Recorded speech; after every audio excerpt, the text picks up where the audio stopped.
అదే RTV app వార్తల్ని క్షణాల్లో చదివే అవకాశం ఉంటుంది. ఒక న్యూస్ పేపర్, ఒక టెలివిజన్ ఛానల్ మీ చేతుల్లో ఎప్పుడూ ఉంటాయి. ఈరోజు షర్మిల గారు మాట్లాడేటప్పుడు ఒకసారి ఆవిడ ఇప్పుడు ఏ పార్టీలో ఉందో ఒకసారి గమనించాలి. ఈ రాష్ట్రాన్ని విడగొట్టింది కాంగ్రెస్. ఈ రాష్ట్రానికి ప్రత్యేక హోదా లేకుండా చేసింది కాంగ్రెస్. ఈ రాష్ట్రాన్ని ముక్కలు చెక్కలు వైఎస్ఆర్ గారు చనిపోయిన తర్వాత చేయటమే కాకుండా ప్రజలకు అండగా ఉన్న జగనన్న మీద తప్పుడు కేసులు పెట్టి జైల్లో పెట్టడమే కాకుండా వైఎస్ఆర్ గారి పేరును కూడా ఎఫ్ఐఆర్లో చేర్చింది కాంగ్రెస్ పార్టీయే. సో నిజంగా జగన్మోహన్ రెడ్డి గారు ఈ రాష్ట్రం గురించి ఆలోచిస్తున్నారా లేదా అనేది ఈ రాష్ట్ర ప్రజలకు తెలుసు.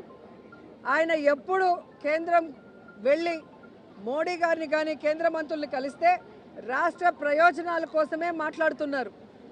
అధికారంలో ఉన్నప్పుడు రోడ్ల మీద కూర్చొని పోరాడరు. మంత్రులతో మాట్లాడి రావాల్సిన నిధుల్ని రాబట్టి ఏ విధంగా అన్ని కార్యక్రమాలని పూర్తి చేస్తున్నారో మీరే గమనిస్తున్నారు. ఈరోజు నేను షర్మిల గారికి ఒక సలహా ఇస్తున్నాను.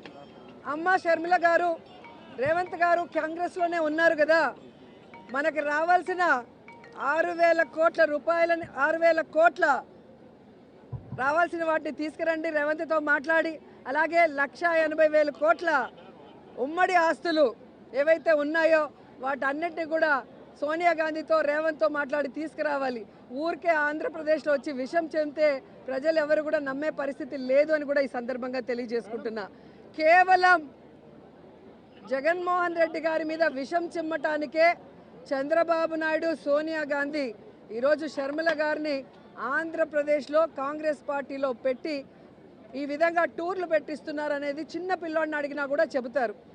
ఎందుకంటే నేను తెలంగాణలో పుట్టాను, తెలంగాణలోనే పెరిగాను, తెలంగాణలోనే పెళ్లి చేసుకున్నాను. తెలంగాణ ప్రజలు నా ప్రజలు. నా జీవితాంతం ప్రాణం ఉన్నంత వరకు తెలంగాణ ప్రజల కోసమే పోరాడతానని ఒక పార్టీ పెట్టి ఈరోజు ఏ లబ్ధి కోసం ఆ పార్టీని కాంగ్రెస్లో విలీనం చేసిందో తెలంగాణ ప్రజలకి చెప్పాలి. ఏ లబ్ధి కోసం తెలంగాణ ప్రజల్ని గాలి కొదిలేసి ఇక్కడ జగనన్న మీద విషం చిమ్ముతుందో కూడా చెప్పాల్సిన అవసరం ఉంది. ఈరోజు కాంగ్రెస్ పార్టీ తరఫున షర్మిల గారు కానివ్వండి, ఎవరు వచ్చినా కూడా వాళ్ళకి జీరో వాల్యూ. ఎందుకంటే ఇదే షర్మిల గారు పాదయాత్రలో కానీ తెలంగాణలో పార్టీలు పెట్టిన తర్వాత కానీ ఆమె స్పీచెస్ ఒకసారి మీకు చూస్తే మీకే అర్థమవుతుంది. రేవంత్ ఒక దొంగ, కాంగ్రెస్ ఒక పనికిమాలిన పార్టీ. ఈరోజు రాజశేఖర్ రెడ్డి గారు బ్రతుకుంటే కాంగ్రెస్ మొహం మీద ఉమ్మేసి ఉంటాడని మాట్లాడిన వ్యక్తి అదే కాంగ్రెస్లోకి ఈరోజు తన పార్టీని విలీనం చేసి తాను జాయిన్ అయ్యి ఏ విధంగా కాంగ్రెస్ కండువా కప్పుకొని చంద్రబాబు నాయుడు స్క్రిప్ట్ ఎందుకు చదువుతుందో ఆవిడ చెప్పాల్సిన అవసరం ఉంది. ఆవిడ ప్రశ్నలకి జగన్ గారు సమాధానం చెప్పాల్సిన అవసరం లేదు. ఈ రాష్ట్రం కోసం, రాష్ట్ర ప్రజల కోసం, ఈ రాష్ట్రం విడిపోయి నష్టాల్లో, కష్టాల్లో, అప్పుల్లో చంద్రబాబు నాయుడు కాంగ్రెస్ ముంచేసినా ఈరోజు కుంటి సాకులు చెప్పకుండా సమర్థవంతంగా పరిపాలిస్తూ తానిచ్చిన ప్రతి వాగ్దానాన్ని నెరవేరుస్తూ సంక్షేమం, అభివృద్ధి రెండు కళ్ళగా పరిపాలిస్తున్న జగనన్నకి ఈ రాష్ట్ర ప్రజలు ఎప్పుడూ అండగా ఉంటారు. ఆయన మీద విషం చెమ్మడానికి వచ్చే non local politicians Chandrababu Naidu అయినా, పవన్ కళ్యాణ్ అయినా, లోకేష్ అయినా, షర్మిల అయినా వీళ్ళు 2024 తర్వాత ఈ రాష్ట్రంలో కనబడరు. హైదరాబాద్కి పార్సిల్ చేసేస్తారు ప్రజలని కూడా చెప్తున్నా.